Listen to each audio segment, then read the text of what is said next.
Hello everybody and welcome back to my channel, and if this is your first time here, hello, welcome. This is Essential Patience and I am Patience.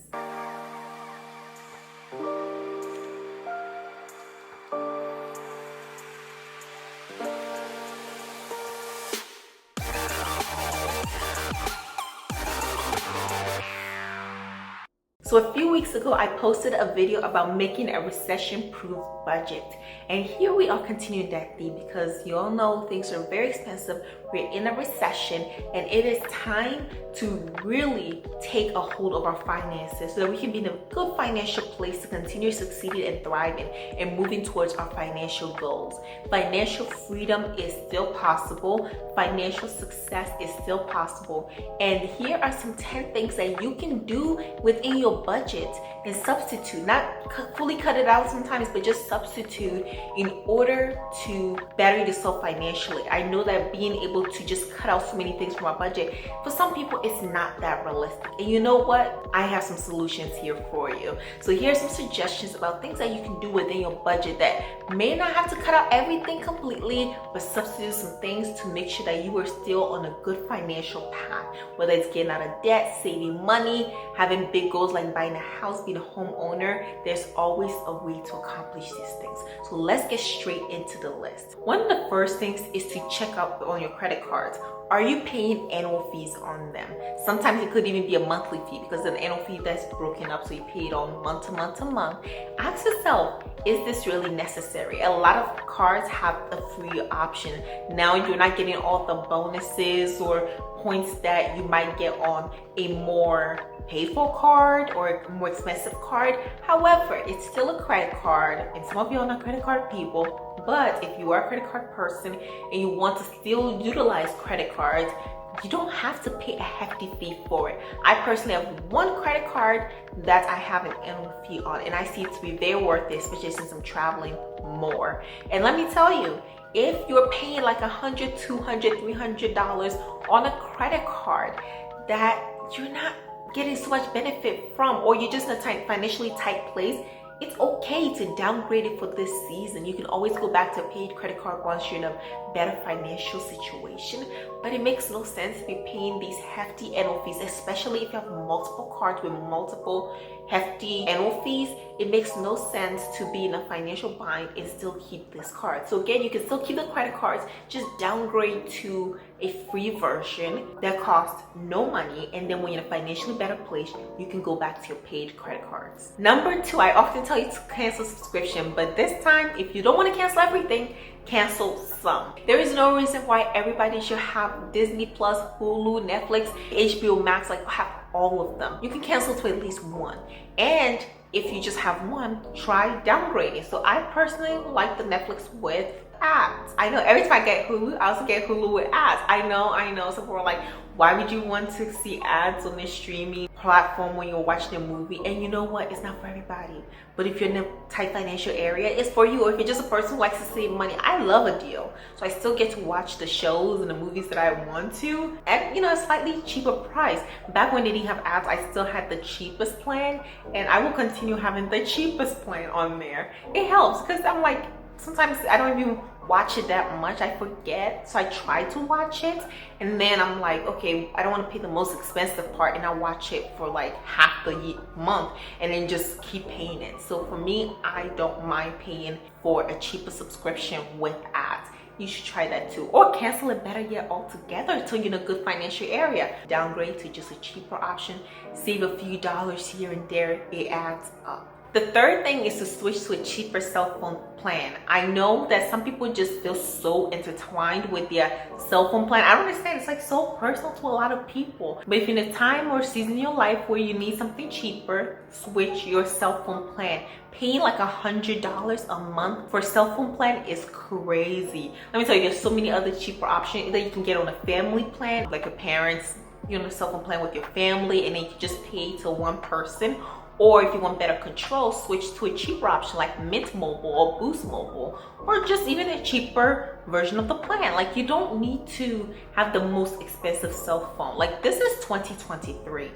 Cell phones work practically everywhere. And some of them, they even use the same towers. The cheaper plans, they're using the same towers as the bigger plans. They just don't have a big name in a football stadium to sponsor. So consider switching cell phone plans. Number 4 is to switch electric companies. Now, if you're not the type of person that shops around or know how much your electricity costs, or you're paying way too much for your electricity, definitely consider switching. But sometimes it's just you. Maybe you're leaving the lights on. Maybe you're like always running the AC and everything's just on. But sometimes you just need to look into your electricity plan. Some of them have a lot of fees that it's not needed that you can cancel. And sometimes their base is so high that you probably just need to switch it. Nothing wrong with looking for different companies and shopping around. There is no reason why that your electric bill cannot go lower if you're doing all that you can and you're paying like $100 every single month for a 1-bedroom apartment. You can probably find something cheaper. So shop around and look for the best option. If it's a behavioral thing, again, you're leaving everything on, all your lights are always on. Sometimes you need to turn off the lights and open the window or open the blinds so that some natural sunlight can get inside. And that's what I do during my day. I'm so fortunate because I moved apartments, and this apartment has a lot of natural light. So I open my blinds and then I let the natural light in during the day especially. I turn the lights on at night most of the time. But this is the benefit of it being summertime. In the summertime, the sun is shining from like 6 a.m. to 8 p.m. So you have the benefit of being able to turn off your lights and just use the natural lights. Number 5 is to switch gyms or work out at home. I always tell you, if you need a way to save money, if you're paying like $40 a month for a gym, you can just work out at home and save that $40. That's over $400 a year. However, I understand some people like to go to the actual gym because they get motivated, but switch gym memberships so you can go and get just a cheaper gym. Or maybe your apartment has a gym you may not think is the best gym at the moment, but you can still go there instead of paying sometimes even hundreds of dollars. Have you heard of Equinox? That's one of the most expensive gyms I have ever literally seen, but I know there's some that are even more expensive. But Equinox is like over $300-400 a month. Crazy, I know. So if you have an Equinox membership and you're in debt or you're trying to save money, maybe it's time to cancel it, because you'll be saving thousands a year. Thousands. I'm not kidding. $300 a month for 10 months is $3,000. In a year, it's $3,600. So you may need to cancel your gym membership and just switch to a regular one that costs like $10 a month. Number 6 is to substitute your dining out for groceries. We always talk about this. Some people like to be slightly delusional or just dabble in delusion sometimes and say stuff like, oh, well, eating out is saving time and eating out nowadays just costs as much as groceries.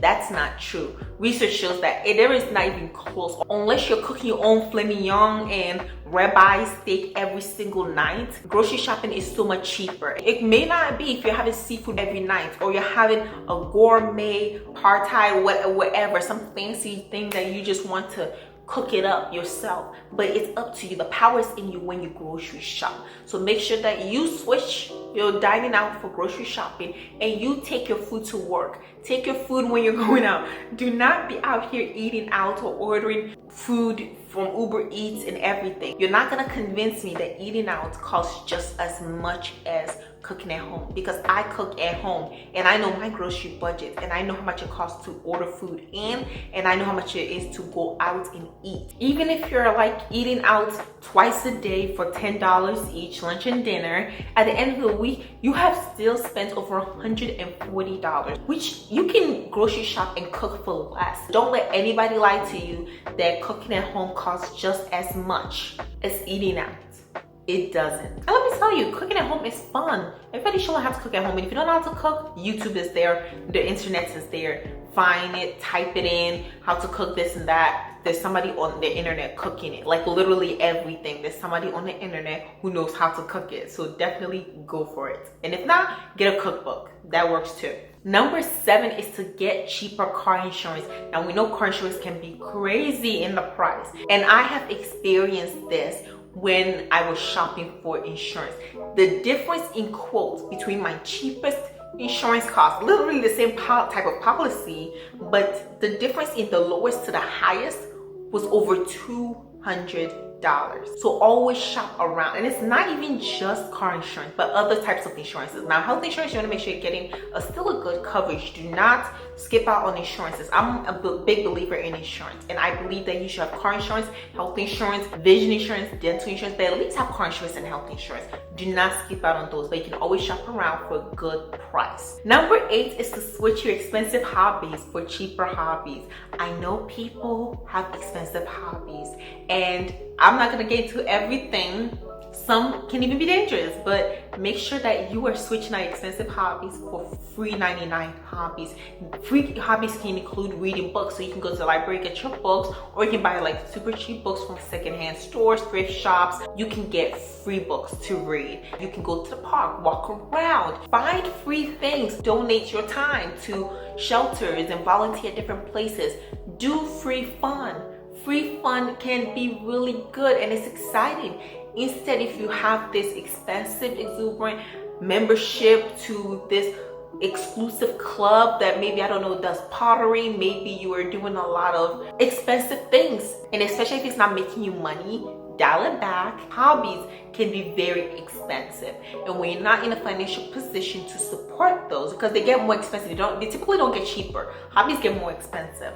So if you know that, make sure that you find some free fun to either balance it out or to take over it altogether. It does not cost anything to have fun. Sometimes free hobbies can be a good substitute for expensive hobbies. Get creative. There's so many things that you can do. How about you substitute your expensive hobby for learning how to cook? See, because you're going grocery shopping now. I'm full of ideas. Number 9 is to switch some of your expensive self-care products for drugstore products. Now, I'm not going to say go buy the cheapest thing. No, you want to make sure that it is certified, it is proven to be safe and everything. But if you're in a really strenuous financial situation, there's no reason why you should buy like a $50 shower gel or, you know, a hair care set for $300-400. You can go for something much cheaper. You can buy individually. You can just buy cheaper drugstore brands or brands that are under a certain amount. So set yourself a limit and just buy under that. And again, it's for a season. You don't have to do this forever. It is just a way that at this moment you can create some margin in your budget. And last but certainly not the least is to decrease how much you spend on clothes and shoes. Now, a lot of people buy clothes every single year, but if you're in a financial situation that needs immediate attention to pay off debt, save money, whatever it is, one of the fastest categories to go is the clothes and shoes budget, because more likely than not, you already have some clothes and shoes in your closet, and it is time to stick to those until you have completed your mission. Clothes and shoes are beautiful, they make us happy, but they're not an emergency, and if you already have a plenty in your closet, there's no reason why you can't stick to those for the time being and just wait till you're in the best financial position to support it.